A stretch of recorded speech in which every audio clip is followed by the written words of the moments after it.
स्वामी समर्थ. नमस्कार मैत्रिणींनो. आयुष्याचा जोडीदार निवडताना आपण अनेकदा त्याच्या नोकरीकडे, पगाराकडे किंवा दिसण्याकडे लक्ष देतो. पण लग्नानंतर किंवा नात्यात काही काळ व्यतीत केल्यावर समजते की पैसा आणि रूप यापेक्षाही महत्वाचा असतो तो माणसाचा स्वभाव. अनेकदा आपण प्रेमात असताना समोरच्या व्यक्तीच्या काही घातक सवयीकडे उद्या बदलेल या आशेने दुर्लक्ष करतो, पण यात सवय पुढे जाऊन आयुष्याचं नुकसान करू शकतात. म्हणूनच आज आपण अशा 10 सवयीबद्दल बोलणार आहोत, ज्या जर तुमच्या जोडीदारात असतील तर वेळी सावध होणे गरजेचं आहे, नाहीतर आयुष्यभर पश्चाताप करण्याची वेळ येऊ शकते. सगळ्यात पहिली आणि महत्वाची गोष्ट म्हणजे टोकाचा राग आणि आक्रमकता. रागवणे ही मानवी प्रवृत्ती आहे, पण जर तुमचा जोडीदार क्षुल्लक कारणावरून वस्तूची फेकाफेक करत असेल, तुमच्यावर हात उचलत असेल किंवा शिवीगाळ करत असेल, तर हे अत्यंत धोक्याचे लक्षण आहे. अनेक स्त्रियांना वाटते की राग शांत झाल्यावर तो पुन्हा प्रेमाने वागेल, पण लक्षात ठेवा, हिंसक प्रवृत्ती सहजासहजी बदलत नाही. ही सवय तुमच्या शारीरिक आणि मानसिक आरोग्यासाठी भविष्यात घातक ठरू शकते. दुसरी महत्वाची सवय म्हणजे सतत खोटे बोलणे आणि लपवाछपवी करणे. कोणत्याही नात्याचा पाया हा विश्वासावर असतो. जर तुमचा जोडीदार छोट्या छोट्या गोष्टीवरून खोटे बोलत असेल, त्याचे फोन कॉल्स किंवा मेसेजेस तुमच्यापासून लपवत असेल, तर समजून जा की तिथे पारदर्शकता नाही. जो माणूस छोट्या गोष्टी लपवतो तो भविष्यात मोठ्या फसवणुकीलाही मागे पुढे बघणार नाही. संशयाच्या सावटाखाली जगण्यापेक्षा विश्वासाची खात्री करून घेणे कधीही उत्तम. तिसरी गोष्ट जी अनेकदा दुर्लक्षित केली जाते ती म्हणजे तुमचा आणि तुमच्या स्वप्नाचा अनादर करणे. जर तो तुमच्या कामाला कमी लेखत असेल, तुमच्या छंदांची थट्टा करत असेल किंवा तुम्हाला सतत तुला काय कळते असं म्हणून हिणवत असेल, तर हे तुमच्या आत्मसन्मानाला तडा देणार आहे. जो पुरुष स्वतःला श्रेष्ठ समजतो आणि दुसऱ्याला दुय्यम वागणूक देतो, तो कधीही तुमचा खऱ्या अर्थाने आधारस्तंभ बनू शकत नाही. चौथी अत्यंत गंभीर सवय म्हणजे अतिप्रमाणात व्यसनाधीनता. सुरुवातीला मित्रमंडळी सोबत कधीतरी असं वाटणारं व्यसन कधी घराची बर्बादी करतं हे समजतही नाही. जर जोडीदाराला दारू, जुगार किंवा इतर कोणत्याही अंमली पदार्थाचे व्यसन असेल आणि तो सोडण्याचा प्रयत्नही करत नसेल, तर याचा परिणाम केवळ आर्थिक स्थितीवर नाही तर तुमच्या संपूर्ण कौटुंबिक शांततेवर होतो. व्यसनी माणसासोबत आयुष्य व्यतीत करणे म्हणजे स्वतःला एका अंधाऱ्या विहिरीत ढकलण्यासारखे आहे. आणि पाचवी महत्वाची गोष्ट म्हणजे जबाबदारी टाळण्याची प्रवृत्ती.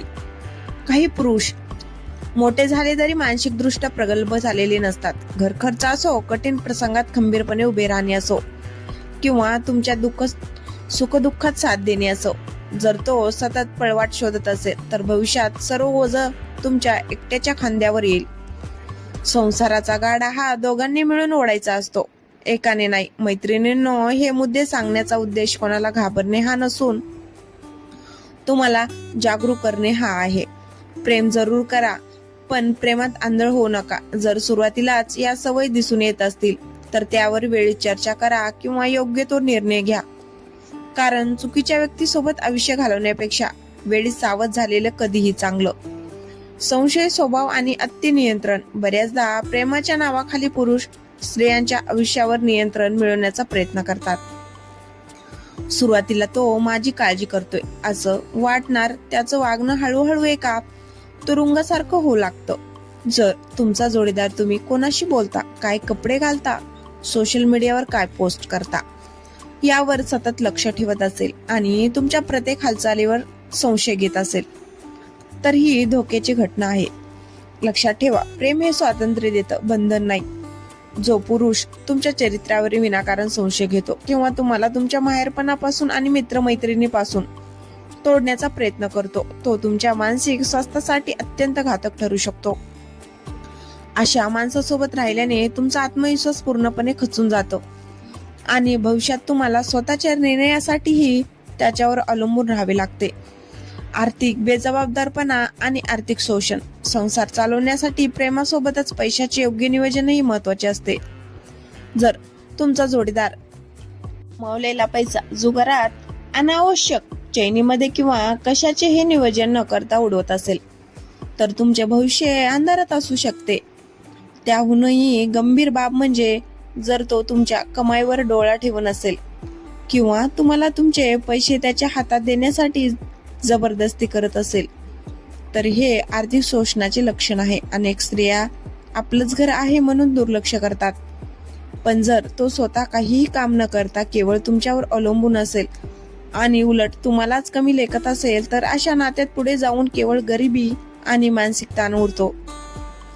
स्वावलंबी स्त्रीने अशा पुरुषाच्या आळसी स्वभावाकडे कधी दुर्लक्ष करू नये.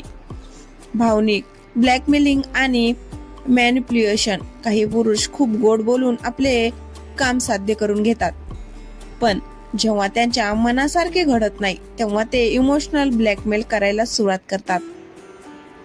तू जर असं केलंस तर मी स्वतःला संपवून घेईन, किंवा तुला माझ्यापेक्षा तुझं करिअर मोठं वाटतं का? अशा प्रकारची वाक्य वापरून ते तुम्हाला गुन्हेगारीची जाणीव गिल्ट करून देतात. यालाच गॅस लाइटिंग म्हणतात, जिथे तुम्हालाच वाटू लागतं की तुमची चूक आहे. असा माणूस तुम्हाला मानसिकदृष्ट्या इतकं कमजोर करतो की तुम्हाला त्याच्याशिवाय दुसरं कोणीच नाही असं वाटू लागतं. ही सवय नात्याला आतून पोखरत जाते.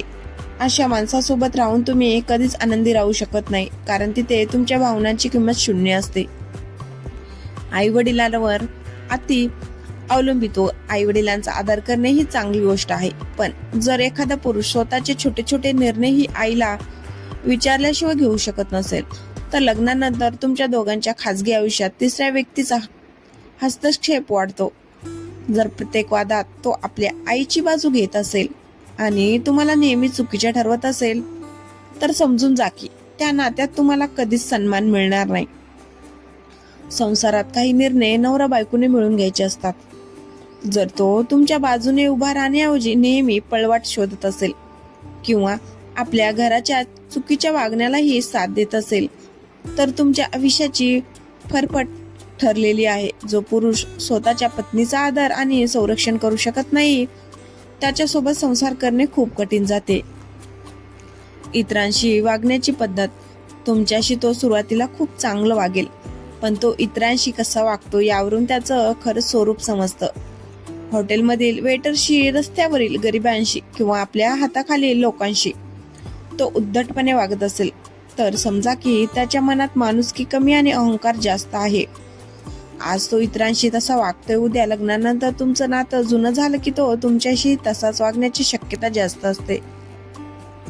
ज्या माणसात दुसऱ्याच्या वेदना समजून घेण्याची क्षमता नसते, तो माणूस कधीही चांगला पती किंवा चांगला बाप होऊ शकत नाही. त्यामुळे त्याच्या बाह्य रूपापेक्षा त्याच्या अंतर्मनातील माणुसकी तपासून पाहणे सर्वात महत्त्वाचे आहे.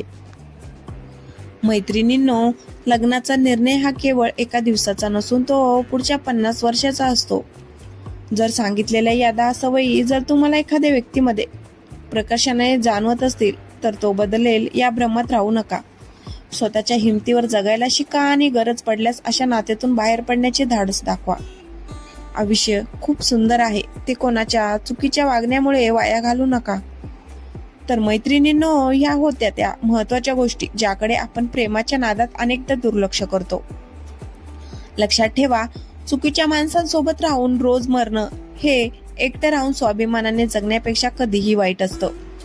कुठलंही नातं हे फक्त तडजोडीवर चालत नाही, तिथे आधार आणि विश्वासही असावा लागतो. जर समोरची व्यक्ती तुम्हाला सन्मान देऊ शकत नसेल, तुमच्या अस्तित्वाचा स्वीकार करू शकत नसेल, तर अशा नात्यातून बाहेर पडणं हा तुमचा पराभव नसून तो तुमचा विजय आहे. स्वतःच्या सुखाची आणि भविष्याची जबाबदारी आजच आपल्या हातात घ्या. तुम्हाला काय वाटतं, तुमच्या आयुष्यात किंवा तुमच्या अवतीभोवती तुम्ही अशा स्वभावाचे पुरुष पाहिले आहेत का? तुमच्या एका कमेंटमुळे कदाचित दुसऱ्या एखाद्या बहिणीला किंवा मैत्रिणीला योग्य निर्णय घेण्यास मदत होऊ शकते.